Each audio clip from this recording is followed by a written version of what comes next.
голямата си благодарност към всички приятели, на които изпращах произведенията си за четене и които открито, без да ме щадят и подвеждат, изразяваха мнението си за описаните от мен пътешествия и истории.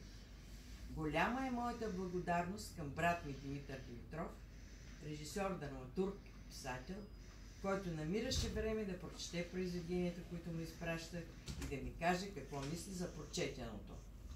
Но най-голяма е моята благодарност към господин Юлиан Варимезов, водач и главен герой в голямата част от пътеписите, които ще намерите, даже и разказите, които ще намерите в тази книга.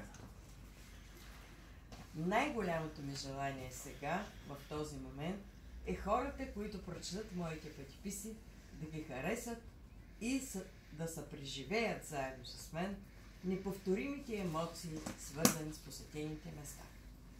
Приятно четене!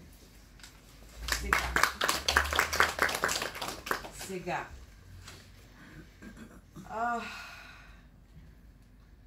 Повечето от вас познават Юлиан Варимезов, били са на пътешествия, организирани от него, и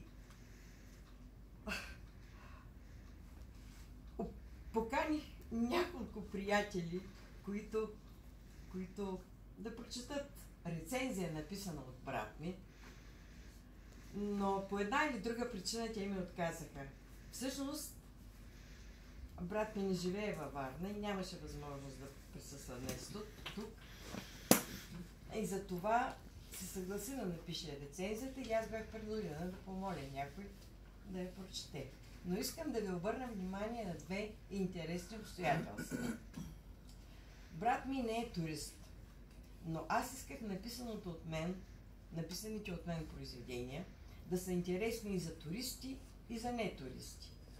Първите пътеписи, които му изпратих за мнение в края на миналата година, не получиха добри отзиви от него.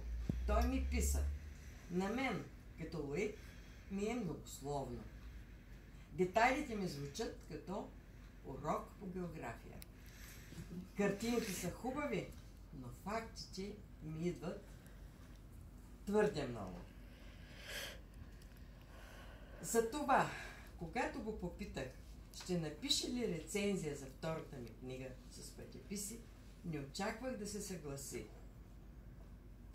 Но той ме помоли да му изпратя всички произведения, включени в книгата, и за моя изненада се съгласи да напише рецензията.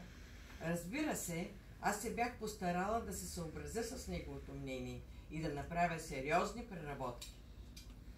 Второто обстоятелство. Аз не исках рецензия, писана от брат ми, не турист, да бъде четена от топ турист, водач.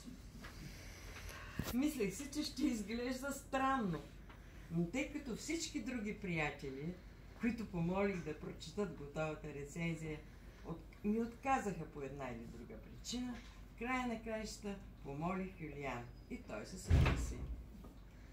Някои изречения в рецензията може да изглежда странно от неговата уста. Да. Заповядай.